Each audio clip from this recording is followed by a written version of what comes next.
Sebelumnya, Assalamualaikum warahmatullahi wabarakatuh. Salam dan bahagia. Kami dari kelompok 5 akan mempresentasikan hasil diskusi kelompok kami.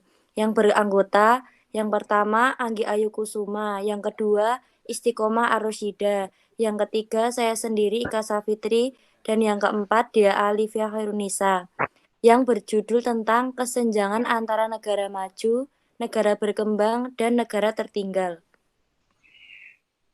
Pengertian negara maju, berkembang, dan tertinggal. Satu, negara maju. Negara maju adalah negara yang mampu menyeimbangkan pencapaian pembangunan yang telah ditetapkan, sehingga sebagian besar tujuan pembangunan telah dapat terwujud baik yang bersifat fisik maupun non-fisik. Negara maju adalah negara yang memiliki standar hidup yang tinggi dengan indikasi perekonomian yang sudah merata, penggunaan teknologi tinggi, dan telah berhasil dalam berbagai bidang. Dua, negara berkembang. Negara berkembang, negara yang memiliki standar hidup yang relatif rendah, sektor industri yang kurang berkembang, skor indeks pembangunan manusia atau Human Development Index berada pada tingkat menengah ke bawah, serta rendahnya pendapatan per kapita.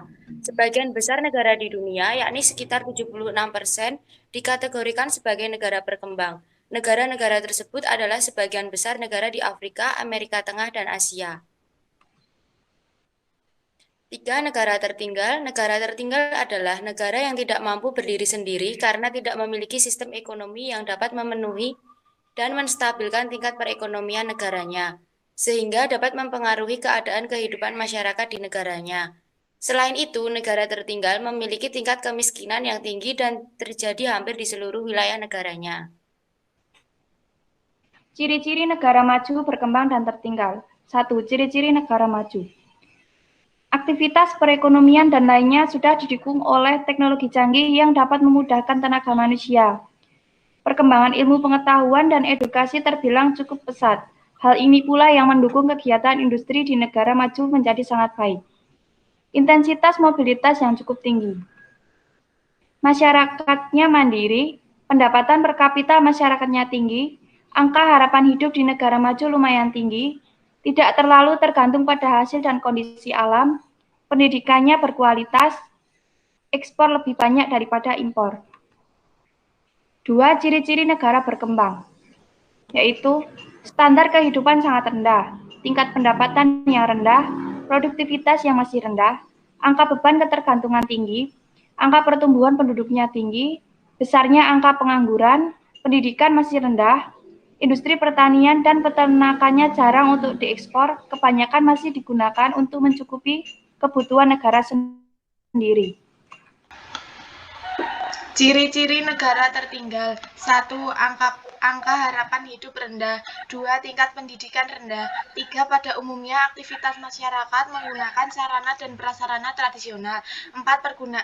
Perkembangan iptek lamban. 5. Pendapatan relatif rendah. 6. Sangat tergantung pada alam.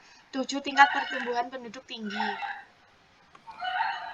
4. Faktor yang mempengaruhi terbentuknya negara maju, negara berkembang, dan negara tertinggal. 1. Faktor ekonomi. 2. Faktor sumber daya manusia. 3. Faktor sumber daya alam. 4. Faktor stabilitas politik. Dan 5. Faktor keamanan. 5. Faktor-faktor yang mempengaruhi negara berkembang. 1. Jumlah penduduk dan pertumbuhan penduduk yang tinggi. 2. Stabilitas politik ekonomi, keamanan, serta pertumbuhan ekonomi yang rendah. 3. Hubungan internasional yang terjalin dengan negara lain kurang. Faktor-faktor yang mempengaruhi negara tertinggal. Yang pertama, tingkat kemiskinan yang tinggi terjadi hampir di seluruh wilayah negaranya. 2. Ketersediaan tenaga listrik yang tidak memadai. 3. Rumah sakit dan lembaga pendidikan tinggi sangat sedikit. 4. Ketersediaannya dan jalan kereta api masih sangat minim. 5. Pemerintah belum dapat memberikan pelayanan yang memadai dan komunikasi yang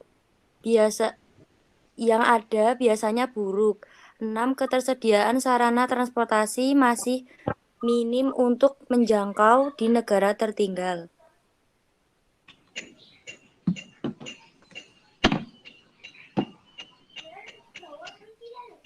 Next. Dampak adanya negara maju, negara berkembang, dan negara tertinggal.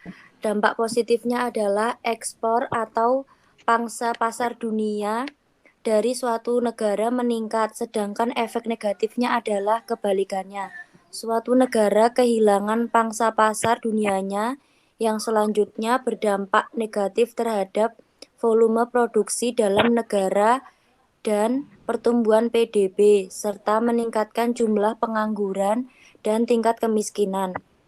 Dalam beberapa tahun belakangan ini, ada kecenderungan bahwa peringkat Indonesia di pasar dunia untuk sejumlah produk tertentu yang selama ini diunggulkan Indonesia, baik barang-barang manufaktur seperti tekstil, pakaian, jadi dan sepatu maupun pertanian termasuk perkebunan seperti kopi, coklat, dan biji-bijian terus menurun.